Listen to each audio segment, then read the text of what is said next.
welcome to everyone who's joined us today. I'm Sally and I'm joined by my colleague Leah, and we both work for the CIPD Trust.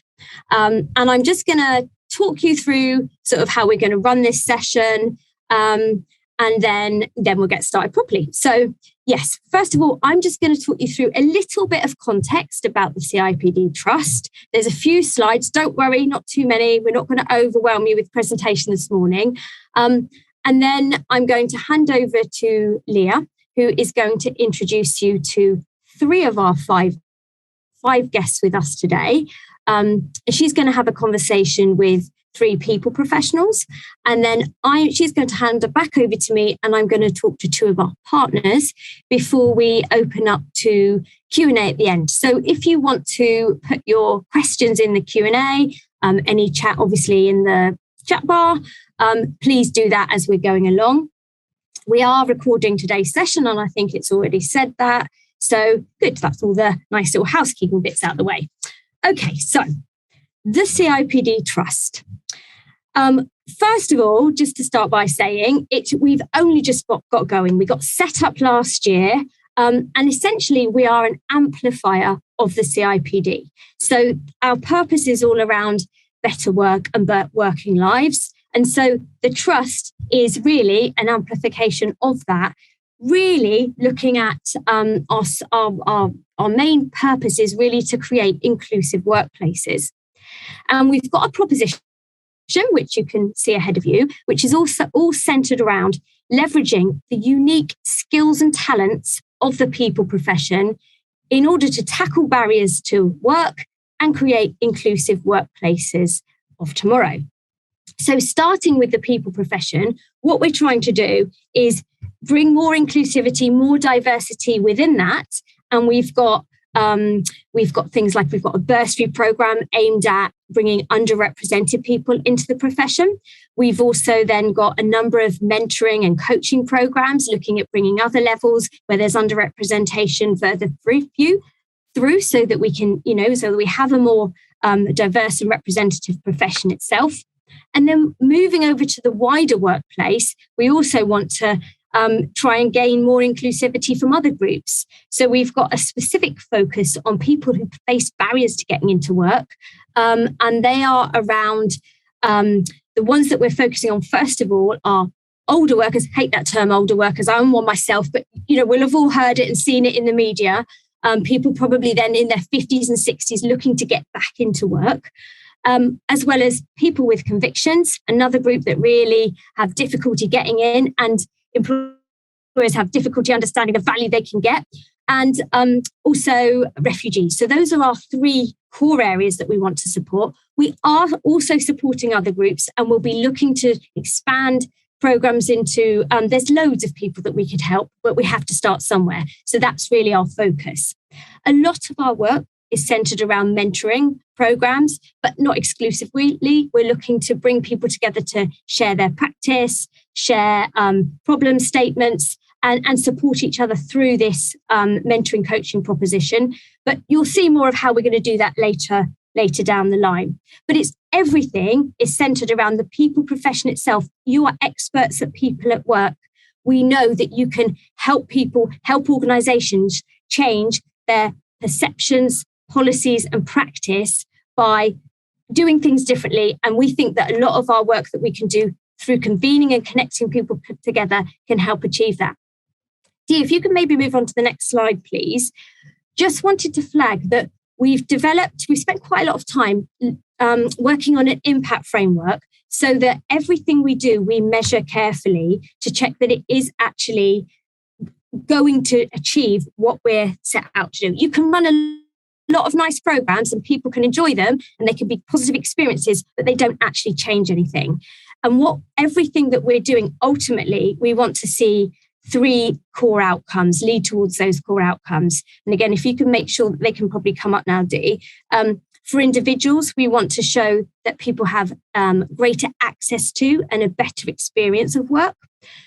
For organisations, we want to be able to prove that organisational practice, when it's changed and developed, can actually improve working lives. And ultimately, we want to be able to prove that we're supporting a diverse, equitable and prosperous society. Obviously, these are lofty aims. It's going to take us a long time to get there, but we've spent a long time looking at measures for each one of those. That means that as we're doing our work, we can measure whether that makes any difference. And a big part of what we'll be doing is us as the trust convening and connecting, bringing people together. So we'll be working with the profession, the experts for people at work, bringing them to the table alongside partners and other organisations who work with people who've got those specific barriers, so that we we're the middle person bringing that together, and we're looking to then see if we can test our hypotheses. So what does that then look like in practice? Steve, if you can then move to the next slide then.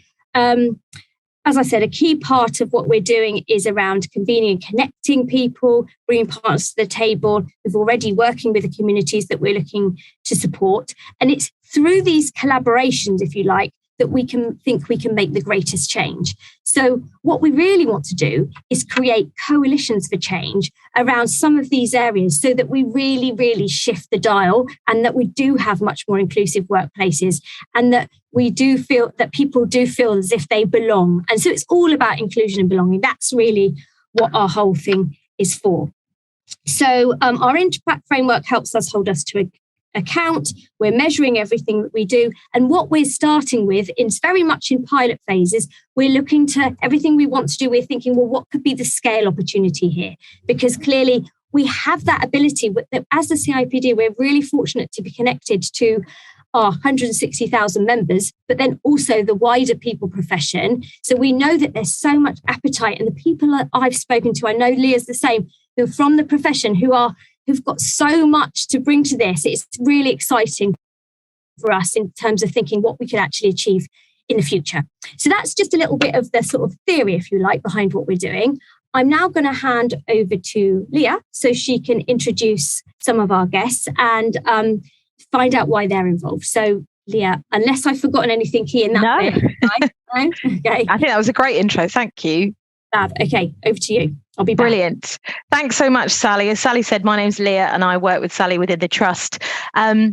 We've got 2 segments to the webinar, and I'm delighted to facilitate the first part of that, which is very in conversation with our greatest asset, which is you, the people profession. So I'm going to invite John, Alicia and Kim to put their cameras back on so I can have a conversation with them. And we're going to minimize the slides so we can get up close and personal with John, Kim and Alicia. Just by way of introduction, I'm delighted that they're joining us because they really are a stellar panel.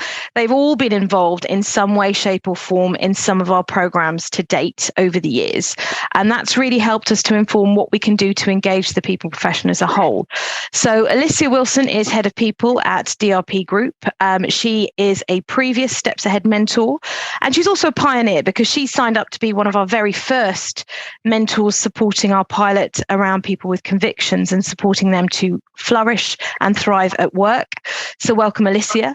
Kim Healy has been, for the last 8 years, the Chief People Officer at Everton Football Club for all you football enthusiasts. And as well as that, she is a 2-time mentor and aspiring HRD. Now, for those of you who don't know, the Aspiring HRD programme really connects senior leaders already in situ and in those positions with people who are looking to make it into those positions in the next 2 to 3 years, with a particular focus on people experiencing barriers to their progression. And through that program, they work together in a bid to actually move up the chain and help diversify the people profession as a whole. So welcome, Kim. And John, who has disappeared from my view, but I hope will be back very shortly, is also a mentor on Aspiring HRD program. John is the Executive Director for People at HC1. And not only has he mentored on that program, he is very passionate about inclusive workplaces, as is everyone on this call, and has done some things in his own organisation that we're going to unpick. So a fabulous panel. I am going to come to you in turn to just share some observations about your involvement, first of all, as an individual, but also about some of the things we're trying to do and the role that the people profession has in that. So Kim, I'm going to come to you first, if I may. You've been involved as a mentor on the Aspiring HRD programme, but you've also obviously within your own organisation been focused on supporting underrepresented groups for a long time. access the labour market. What do you get? What's the impact on you as a leader within HR, getting involved in our work? What's it meant for you in terms of the lessons you're learning and the things you're taking back? Oh, it's been invaluable, absolutely invaluable, Leah. The two mentees that I've had have been absolutely brilliant to work with, and if anything, I've learned a lot myself. My current mentee, who I've just finished with, Michelle, I'm going to say a big shout out to her because I've absolutely so enjoyed working with her. I think the information that you get from the CIPD on becoming a mentor is so valuable to not just me as an individual, but also to Everton Football Club for introducing a mentor scheme within the club itself. When you're involved with people, hear about their backgrounds and what they've done, and you realise during your own career, because I'm one of those older people now in the workplace, and you think, oh yes, I understand that because that's what I went through at the same stage as you did. But yes, I think that the whole emphasis of the project itself has just been inspiring, and I have a lot of colleagues at the club as well who have also been asking what we're doing and trying to we are introducing a mentor program now. I love that because of the input that we've had with the CIPD and being allowed to mentor on the Aspiring Directors program. I love that because I think that's one of the things we talk about it quite glibly, that it should be a two-way process, but as a mentor, the fact that you're taking something out of the program and then making changes in your own workplace is exactly at the heart of what we're trying to do as the trust. What would you say to other people, professionals, Kim, thinking about this or wanting to do something similar? How can they make the most impact, do you think? I think as a CIPD professional, as an HR professional, I think and I can say this from my point of view only, but I believe that we need to give something back, and as we're learning, we need to be encouraging others within the profession.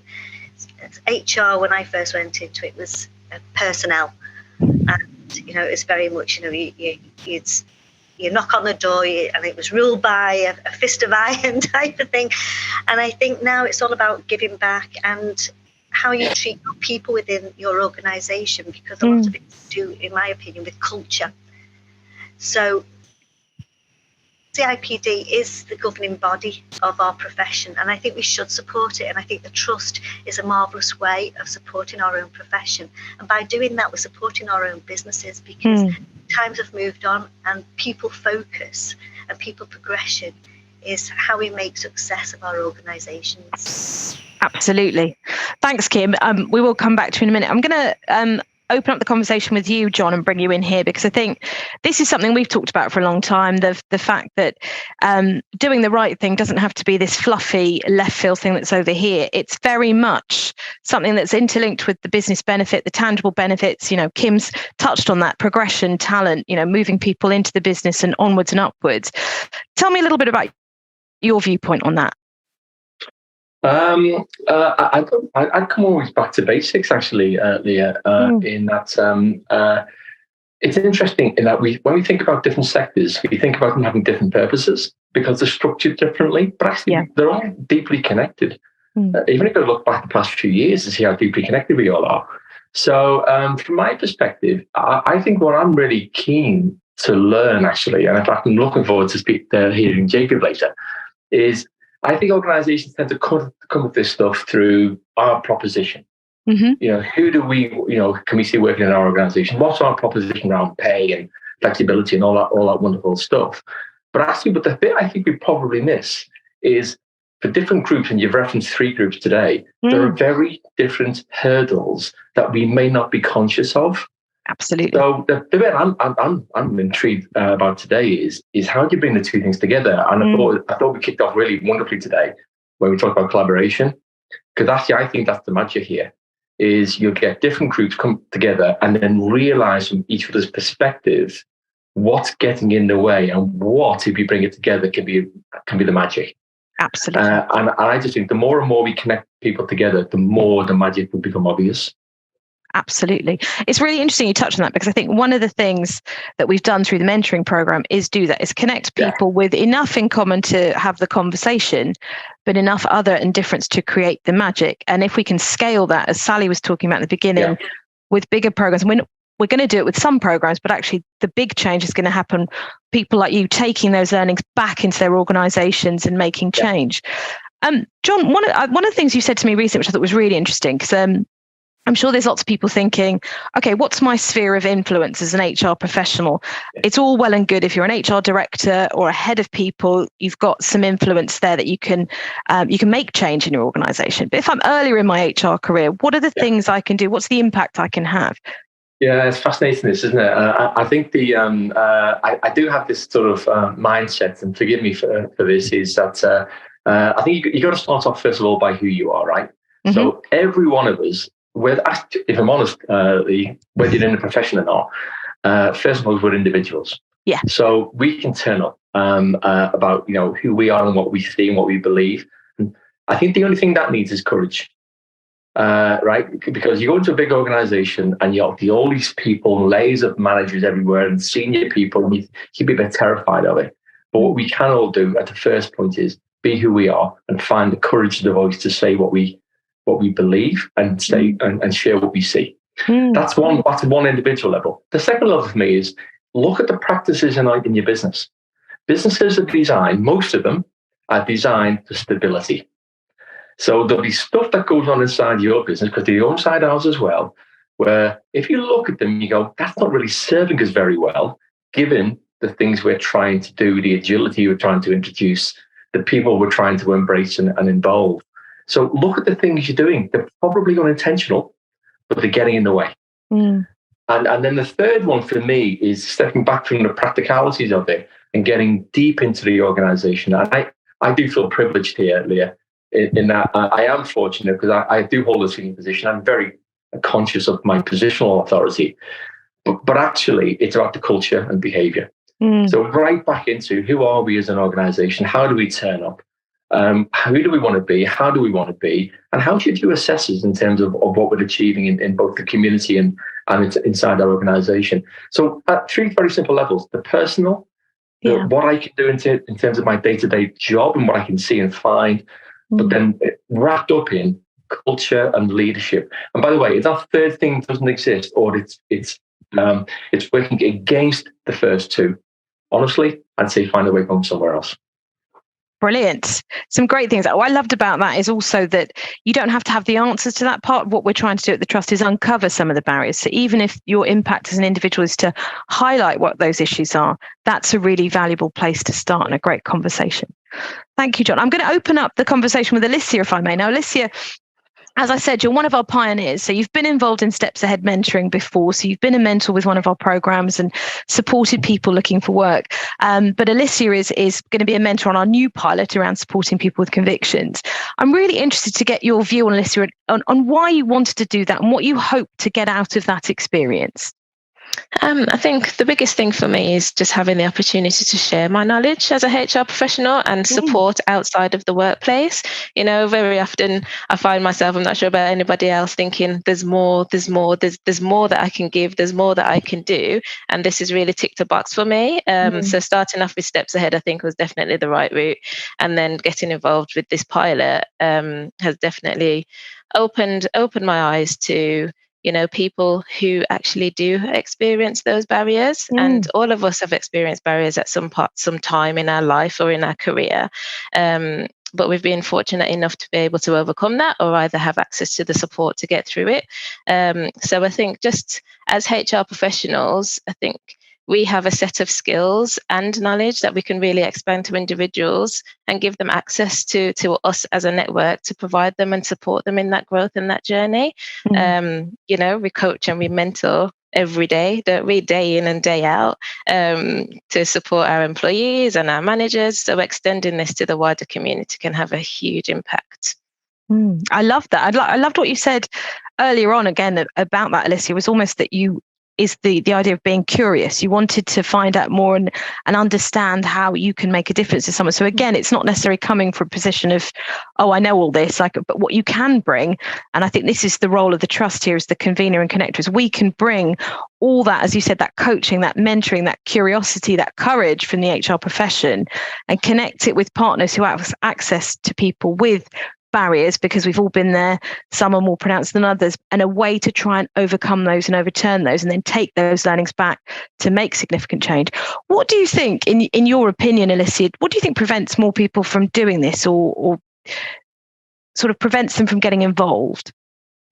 I think it's probably we overthink the impacts that we can have. So, you know, when I started with the Steps Ahead mentoring, I was extremely nervous, because I was like, what impact can I have? Will I be able to support this individual? But in actual fact, the smallest change or that smallest amount of input can make a huge difference to somebody else. So whilst we think, you know, what could be small to us is actually a big change for individuals who don't actually have that access to the network, the knowledge and the skills that we come across every day. So even if it's, you know, speaking to somebody about confidence, or talking to somebody about, you know, having difficult conversations, and, you know, those kind of things, for somebody that has a really huge impact on them, but for us it's something small, but that is the impact that we can have with people outside of our workplace as well.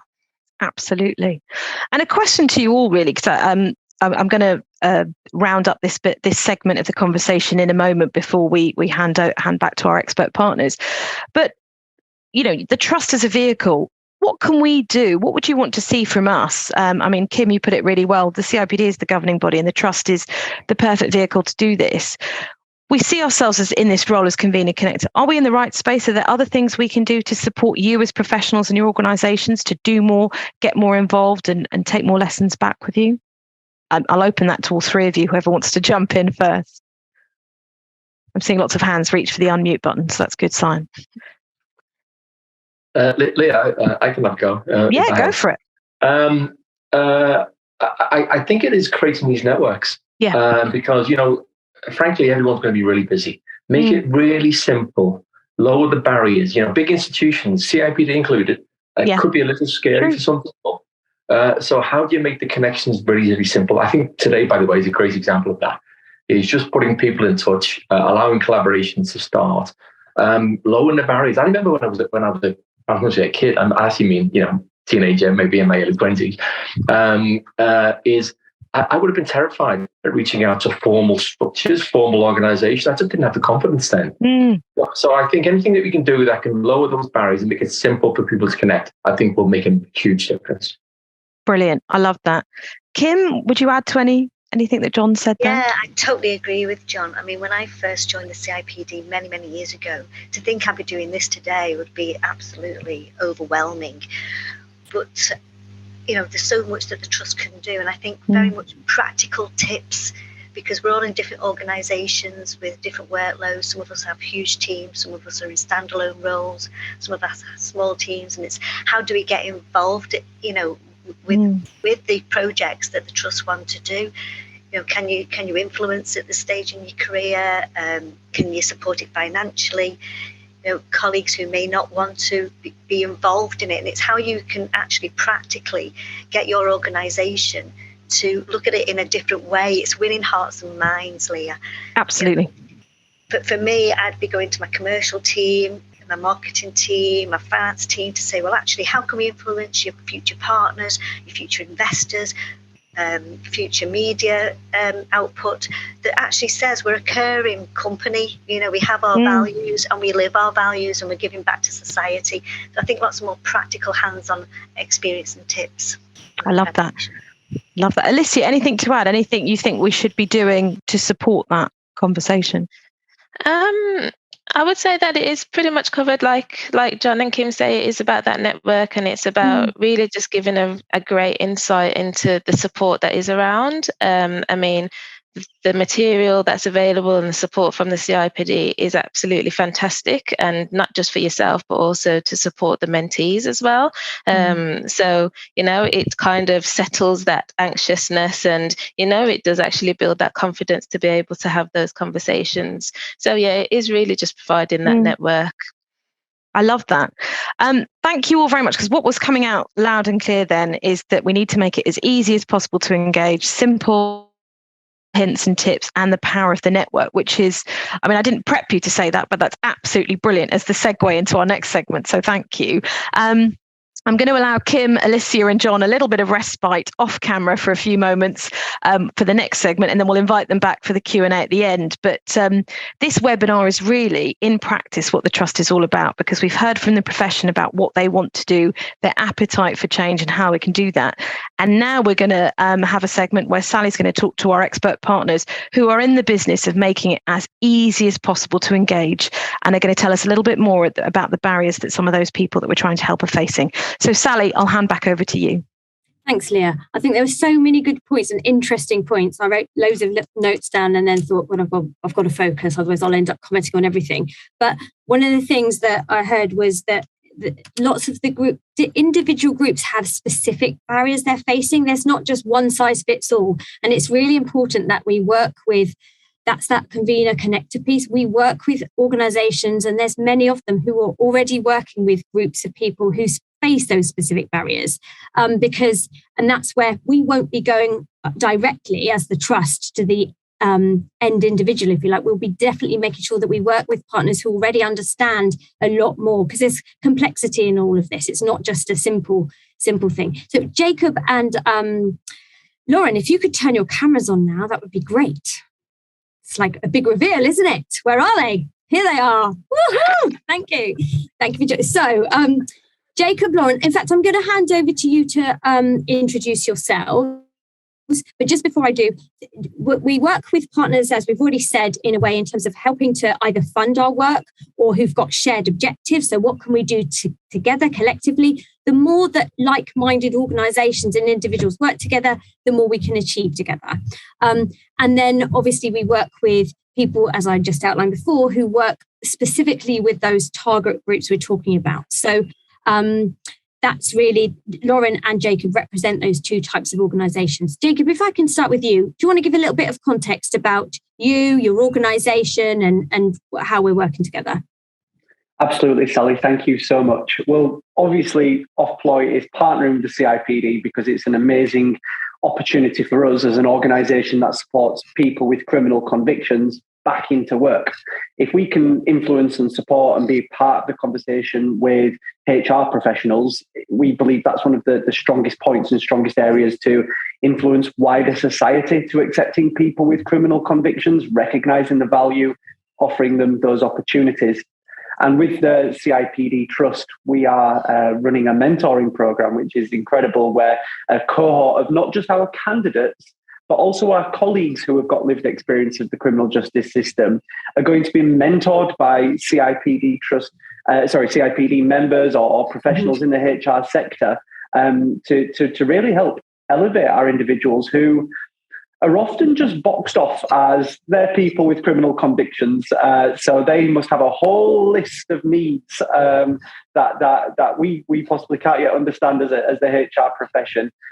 Having that mentor might be a great opportunity to not only give the candidate that kind of hand up, I don't know if that's the right term, but give the candidate that bit of insight on what's on the other side of the interview process.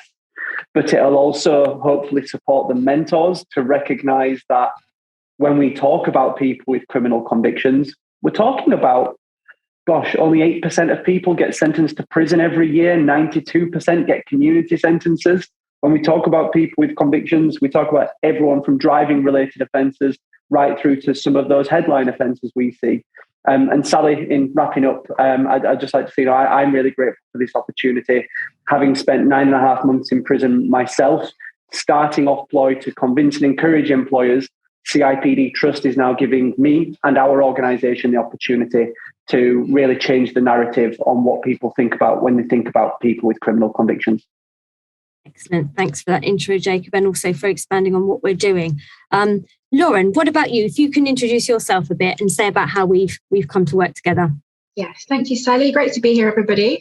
So I'm Lauren Roberts. I'm advocacy lead for the City and Guilds Foundation. I am by no means an expert in this, but thank you for the title for the hour, Sally. So the City and Guilds Foundation is all about removing barriers for marginalised groups to find employment and training, essentially. And we became kind of interested, like in many organisations, in supporting refugees and displaced people. beginning of last year, and I have had the pleasure to work with several refugee charities on the ground across the UK to help refugees who are at a point where they're looking to seek employment, seek training in industries that many of them have a wealth of knowledge, qualifications back in home countries to join the UK labour market. So we partnered with the CIPD Trust to offer refugees a kind of supercharged bursary, as we're calling it. So give them the chance to be connected to a CIPD mentor, to receive a bursary, to receive training for those that have experience in the HR sector, but then a wider offer for anybody from any sector to receive a CIPD mentor to help them gain employment opportunities. So great to be here.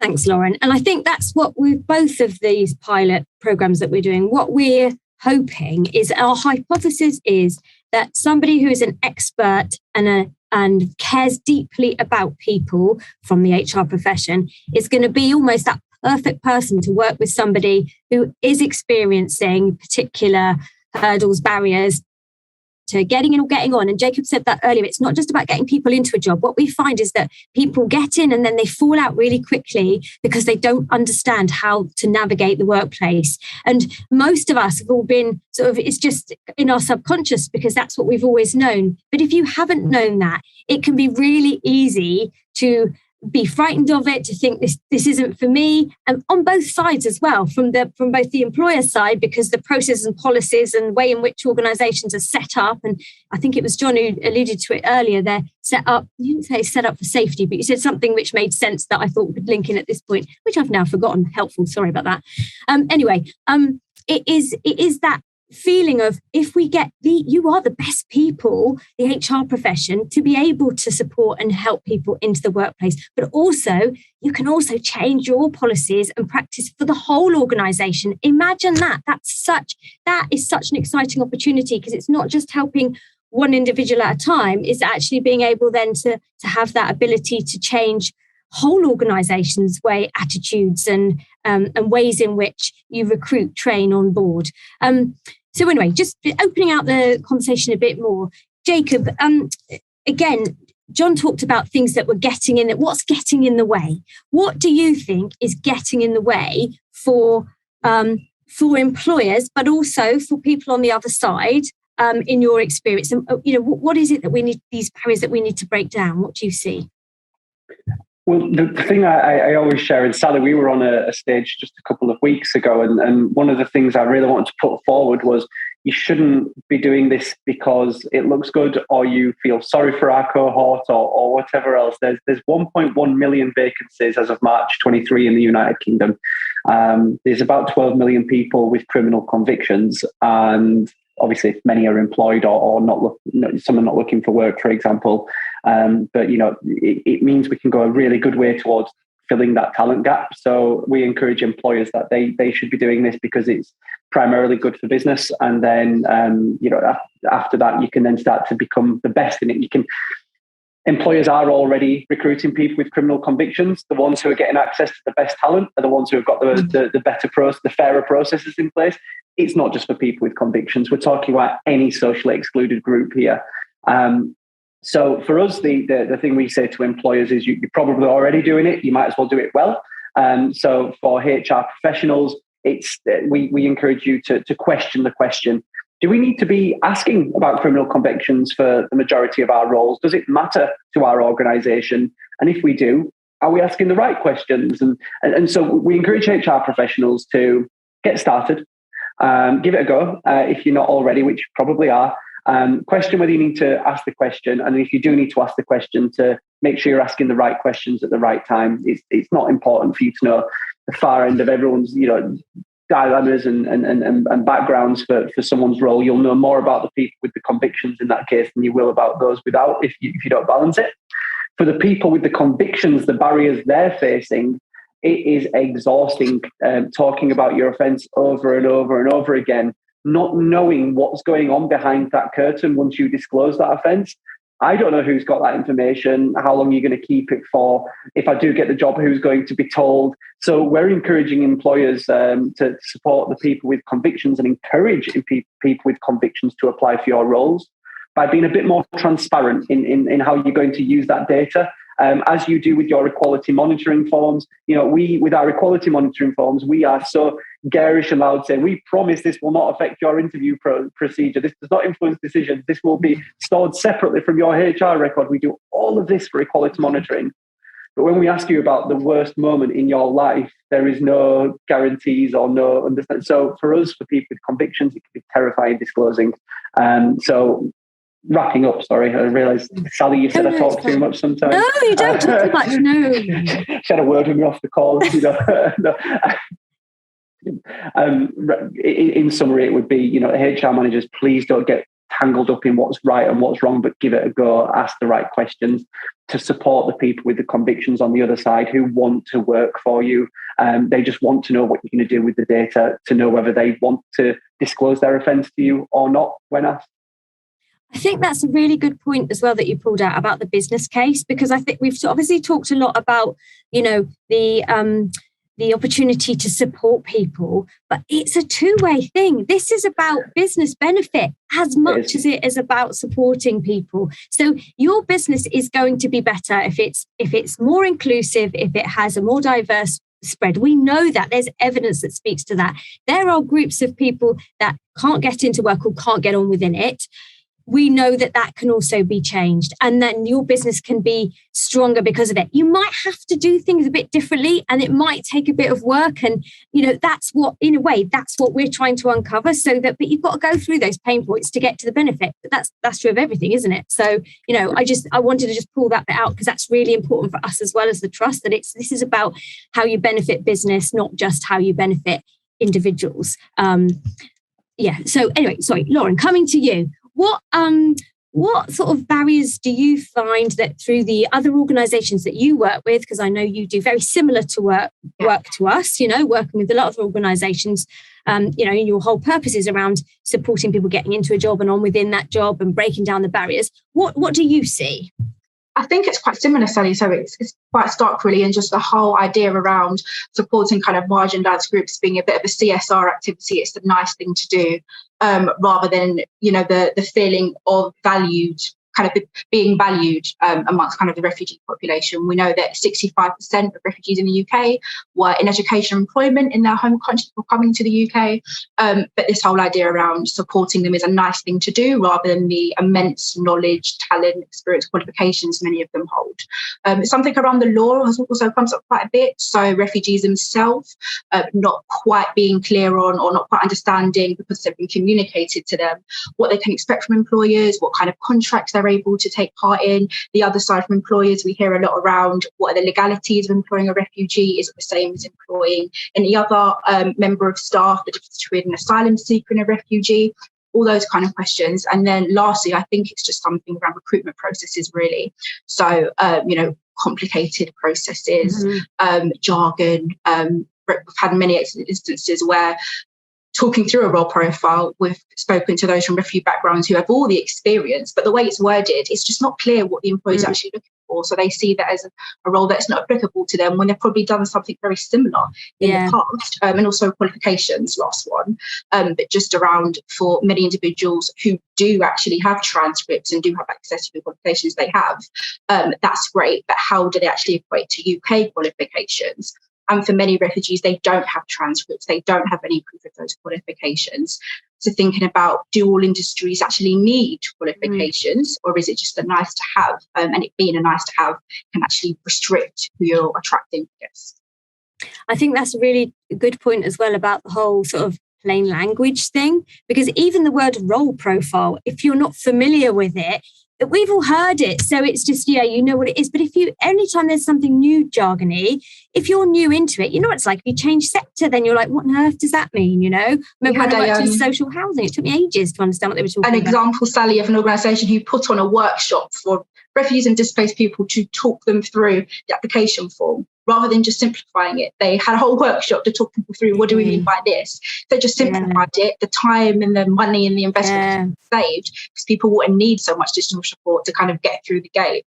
Yeah, but and again, that I think John mentioned it earlier, we do need to keep things simple. And actually, that's something else with the trust. We want to try things and pilot things, and some things won't work. And we want to own that right now at the beginning. Some of the things that we try might not work, but we're really willing to, and we want others to want to do the same, to come and join us on that journey and try different ways of doing it. Because, there's actually another great organization called Corporate Rebels. I don't know if any of you have come across them, but they are, Lauren, I know you'll know them, but they're brilliant, and they just turn things on their heads and challenge, why can't we do it a different way, and it's so often it's that we're just used to doing things the same way. We always do it like this is too hard to change a process, a policy, and actually, or even an application form. And is it really that hard? Anyway, sorry, what about me, is it? Jacob, anything else that you think prevents employers engaging in this, in this kind of area that you want to share now? I think employers are afraid of getting it wrong. I think we're worried that there might be all sorts of laws that we have to adhere to when we hire people with criminal convictions, like Lauren was talking about with refugees. Once you've made a decision to recruit someone with a conviction, and you may or may not have risk assessments in place that either mandate DBS checks or you choose to do basic DBS checks where they're not mandated. Once you've made that decision, there's very little regulatory or legal and compliance stuff you have to do beyond that point, providing that you've got you've made the decision in a fair manner. It becomes to the point when you look at, for example, maternity leave as an example, you've got your statutory on what you have to do with maternity leave. So there's probably some roles in your organisation where you have to conduct a standard or an enhanced DBS check. You probably have to give a certain amount of maternity leave, for example, but how you coordinate that with the person returning to work and what their extra needs are, and what you would do that anyway. If your culture, you've got your statutory and then you've got what you do as a culture. We're suggesting to you as employers, it's not that different. So your fear is we're about getting started in all of this. Just get some advice, ask the right people. I've asked the team here at CIPD to share my 30 minutes booking thing if you want to chat with me for a little bit and ask more specific criminal conviction questions in context of HR after this, please do.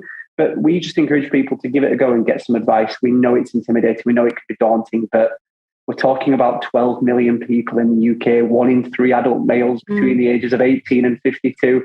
We're talking about people you're probably hiring, you're probably getting served by in a restaurant, you're probably getting served by in a bank. We're talking about people that we see in society. So if we exclude people with criminal convictions, we're actually inclusive of no one.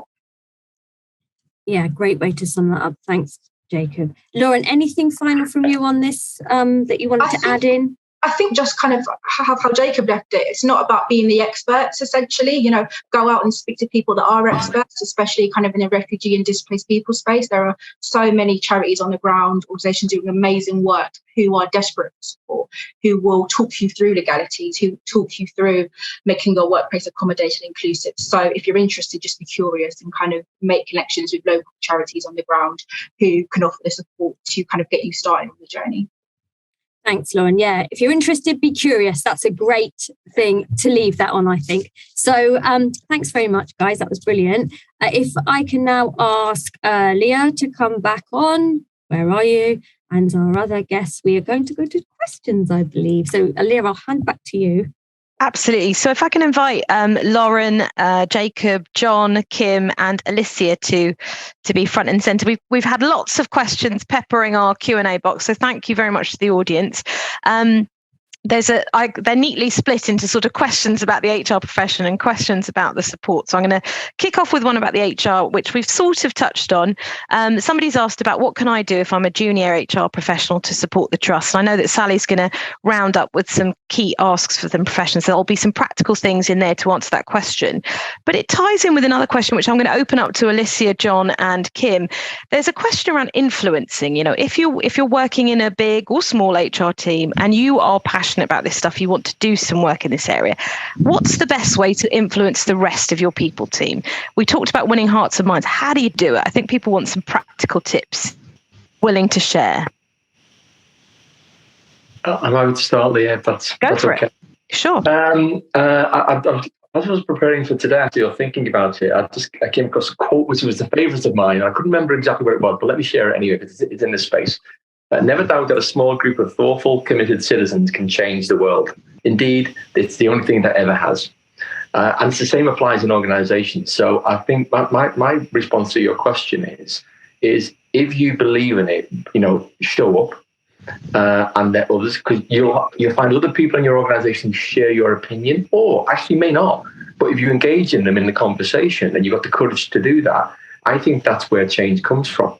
You've got to initiate the conversation. So influence, I think, comes from turning up, having passion, sharing with other people, and then creating a little cadre of people who have a similar view as you have. And I'm not talking just about the formalities of our processes and systems here. I'm talking about the way the organisation itself thinks. That's what I would do. Brilliant. Alicia or Kim, anything to add to that? I agree. I think it's definitely having those conversations, because the passion that you can display and share with colleagues is a starting point, and once you can explain what you get from it as an individual, and that is demonstrated, then you tend to get the buy-in of other people, and it just tends to flow and people tend to follow. But yeah, and just talking about that impact, and whilst we're there to support and mentor mentees, but we also get a lot of it. We also get a lot out of it ourselves in terms of our own confidence, also identifying skills that we didn't think we had ourselves. So it's growth on both sides. I love that. Kim, anything to add? Yeah, I suppose if I look at it from a manager's point of view, I just totally encourage my team to come up with creative ideas, and I'll say not all the ideas will get through, because sometimes there's a time and a place, or there may be challenges that they're not aware of, but please bring it to the table, because that's the only way you're going to grow and develop. Please don't, I would say to my team, please don't think that any idea is a daft idea, because Absolutely. It could work into something fantastic. I had an L&D lead that came to me regarding a programme that she wanted to put together for disadvantaged children in the Liverpool area to give them a chance for work experience. And the next thing, I've got 2 apprentices in my team that have been through the programme and now are on a good path. So, we found the money from somewhere. We got some charity money with the Steve Morgan Trust, and it was absolutely, it's just a great programme, but that's just from one person's idea. So don't be frightened to bring your ideas forward. I love that. Thank you for that. We've got a question I'm going to direct probably more to Jacob and Lauren, if you agree, Sally, because this is about trust, not the CIPD trust, but the value of trust. It was mentioned a lot as a key component that needs to be worked on when working with people with criminal convictions or other barriers. So what could employers and the HR profession do to really build that trust initially and try and create and foster an environment of trust? Any ideas, hints and tips to share with the group, Jacob or Lauren? I think for me, going to go first? Yeah. Oh, thanks. Sorry, always awkward. I think for me, with Learn, it's just about being really transparent. Being really transparent about what the process is, any data you're collecting, as Jacob raised, that's a great point. Any data you're collecting, why are you collecting it? Thinking about why are we collecting it? Do we need to collect it in the first place?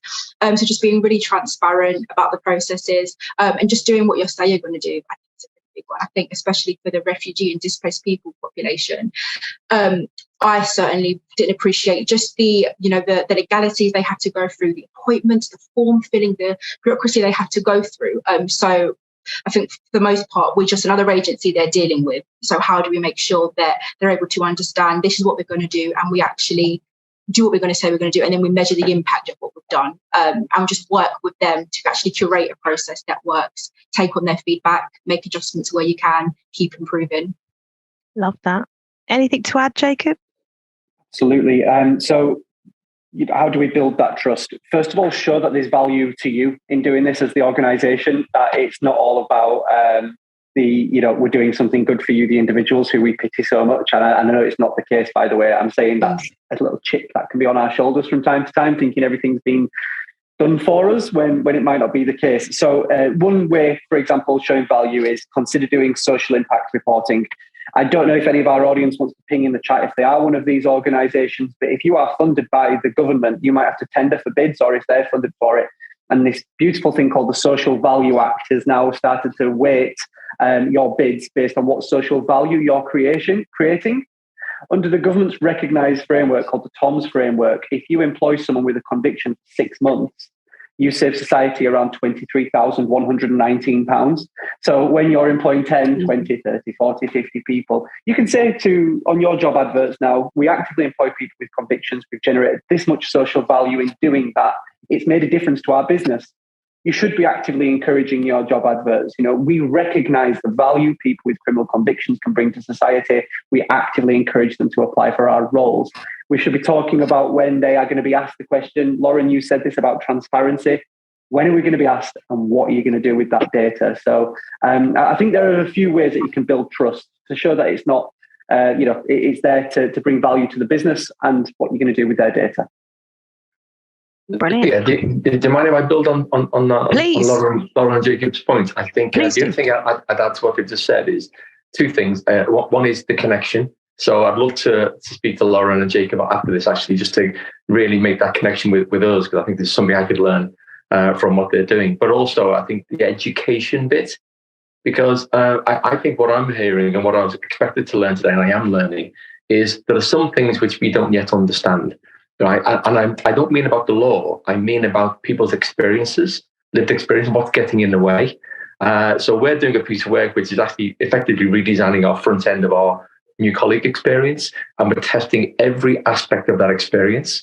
So there's something that I'd love to take away from Jacob and Lauren to drop into our redesign, just to test our own redesign itself effectively. So I'd love to do that later. Absolutely. Fabulous. Convening and connecting and acting live here, can I just say? Yeah. I love that. See?